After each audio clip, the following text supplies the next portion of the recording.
Guys welcome back my channel अजल life. आज हम लोग चेस्ट पीओ करेंगे।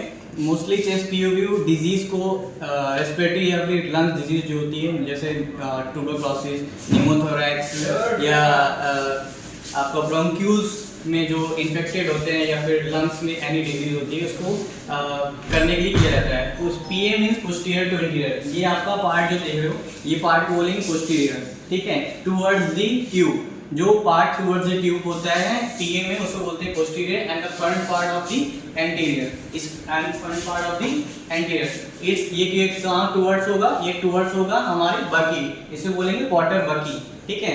लेंस हमारे ये हम लोग का व्यू होता है, ये व्यू होता है। यहाँ पे एक रेड लाइट होती है, ठीक है, ये आपकी लाइट देख रही है, ठीक है, ये हमारी सेंट्रल लाइन होती है।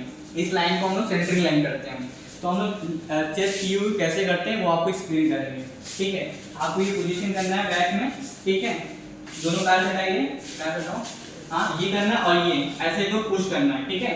ये पेशेंट जब पुश करेंगे अंदर की ओर इसके ऊपर बाहर होना चाहिए, तो जिससे क्या होता है हमारी लंग्स डिजीज मतलब जो हमारा लंग्स होता है वो क्लियर मेजर होते हैं। और एक्सपोज करने से पहले हम लोग क्या करेंगे, हमारे पेशेंट को बोलेंगे कि हम हमारे पेशेंट बोलेंगे कि हम सांस लीजिए, सांस इनहेल करें बाय द नोज, ठीक है, मुंह से नहीं बोलेंगे, बाय द नोज इनहेल ले, ताकि जो हमारी लंग्स की कैपेसिटी है फ्लूइड टिडल वॉल्यूम या जो कैपेसिटी लंग्स कैपेसिटी बोलते हैं वो चीज़ बढ़े, ठीक है। इसकी सेंटरिंग क्या कर सकते हैं, इसकी centering lower edge of scapula बोलते हैं, ठीक है, lower as scapula and T4।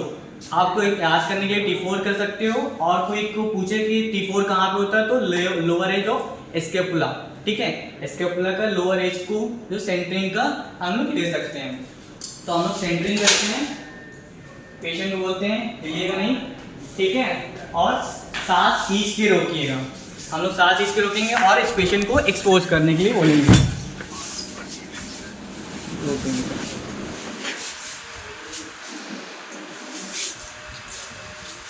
ठीक है, ये आप जो देख रहे हो ये हमारा सीपी एंगल है, ठीक है।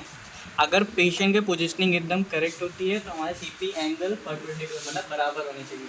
और ये हार्ट रेट है एंड जो आपकी स्पाइन जो दिख रही है, स्पाइन इंपॉर्टेंट होती है एक चेस्ट आइडियल चेस्ट एक्सरे में देखने के लिए।